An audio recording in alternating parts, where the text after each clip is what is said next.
আসসালামু আলাইকুম দর্শক, আমন্ত্রণ জানাচ্ছি আইটিভি বাংলা সংবাদে। সাথে আছি আমি জারা খান। প্রথমে জানিয়ে দিব সংবাদ শিরোনাম। আওয়ামী লীগ কখনো কিছু নেয় না, মানুষকে দেয়, প্রধানমন্ত্রী। সংযমের শক্তি থেকে দেশপ্রেমে উদ্বুদ্ধ হন ওবায়দুল কাদের।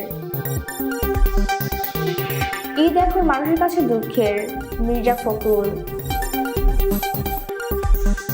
চট্টগ্রামে এস আলমের অয়েল মিলে আগুন নিয়ন্ত্রণে 4 মিনিট। এতক্ষণ দেখছিলেন সংবাদ শিরোনাম, এবারে বিস্তারিত। আওয়ামী লীগ কখনো কিছু নেয় না, মানুষকে দেয় বলেছেন প্রধানমন্ত্রী শেখ হাসিনা।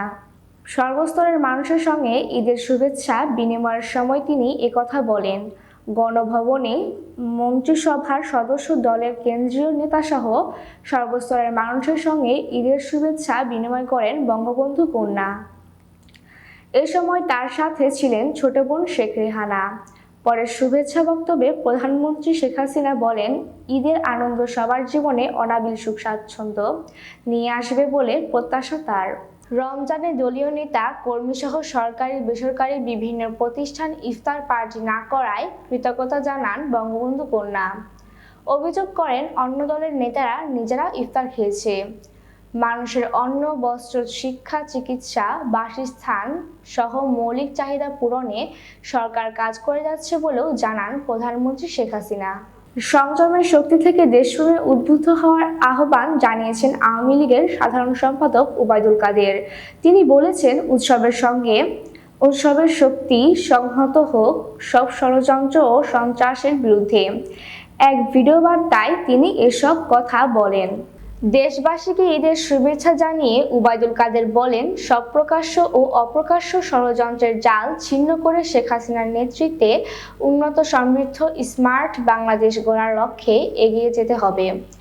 ঈদের আগে ঘরমুখো মানুষের বাঁধ ভাঙা জনস্রোতার কথা উল্লেখ করে বলেন, অনেকেই ঈদযাত্রা নিয়ে জনদুর্ভোগের আশঙ্কা করেছিলেন, তবে সব সংশয় ও শঙ্কাকে উড়িয়ে দিয়ে এবারের ঈদযাত্রা তুলনামূলকভাবে স্বস্তিদায়ক হয়েছে। স্মরণ করিয়ে দেন, পানি, বিদ্যুৎ ও গ্যাস সহ জ্বালানি সংকট আজ বিশ্বব্যাপী, তাই দেশবাসীকে কৃচ্ছ্রতা সাধনের অনুরোধও জানান ওবায়দুল কাদের। বিএনপির মহাসচিব মির্জা ফখরুল ইসলাম আলমগীর বলেছেন, দ্রব্যমূল্যের ঊর্ধ্বগতির কারণে ঈদ মানুষের কাছে দুঃখের। মানুষের মনে আনন্দ নেই, দেশ কঠিন দুঃসময় পার করছে। আওয়ামী লীগ দেউলিয়া রাজনৈতিক দলে পরিণত হয়েছে। দেশের অর্থনীতিকে পরিকল্পিতভাবে ধ্বংস করা হয়েছে। পবিত্র ঈদ উল ফিতর উপলক্ষে নেতাকর্মীদের নিয়ে শেরেবাংলা নগরে দলের প্রতিষ্ঠাতা সাবেক রাষ্ট্রপতি জিয়াউর রহমানের মাজারে ফুলের শ্রদ্ধা নিবেদন করেন বিএনপির মহাসচিব মির্জা ফখরুল ইসলাম আলমগীর। এ সময় দলের স্থায়ী কমিটির সদস্য সহ সিনিয়র নেতারা উপস্থিত ছিলেন।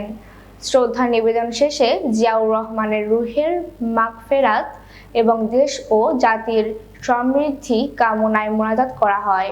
পরে সাংবাদিকদের বিএনপি মহাসচিব বলেন, সরকারের রোষানলে বন্দী বেগম খালেদা জিয়া। শুধু বিএনপি নয়, পুরো দেশ একটি কঠিন দুঃসময় পার করছে। দেশকে পরনির্ভরশীল করার ম্যান্ডেট নিয়ে আওয়ামী লীগ ক্ষমতায় আছে বলে মন্তব্য করেন বিএনপির মহাসচিব। চট্টগ্রামে এস আলম এডিবল অয়েল মিলে আগুন লেগেছে। শুক্রবার সকাল 8টা 20 মিনিটের দিকে মইজ্জারটেক এলাকায় অবস্থিত মিলে আগুনের সূত্রপাত হয়। খবর পেয়ে ফায়ার সার্ভিসের 4টি ইউনিট ঘটনাস্থলে গিয়ে কাজ শুরু করেছে। ফায়ার সার্ভিস ও সিভিল ডিফেন্স চট্টগ্রামের উপসহকারী পরিচালক মোহাম্মদ আব্দুর রাজ্জাক সংবাদ মাধ্যমকে বলেন, মইজ্জারটেকে অবস্থিত এস আলম এডিবল অয়েল মিলে আগুন লাগার খবর পাই সকাল 8টা 25 মিনিটের দিকে। আগুন নিয়ন্ত্রণে আমাদের 4টি ইউনিট কাজ করছে। তিনি আরও জানান, আগুন লাগার কারণ ও ক্ষয়ক্ষতির পরিমাণ এখনও জানা যায়নি।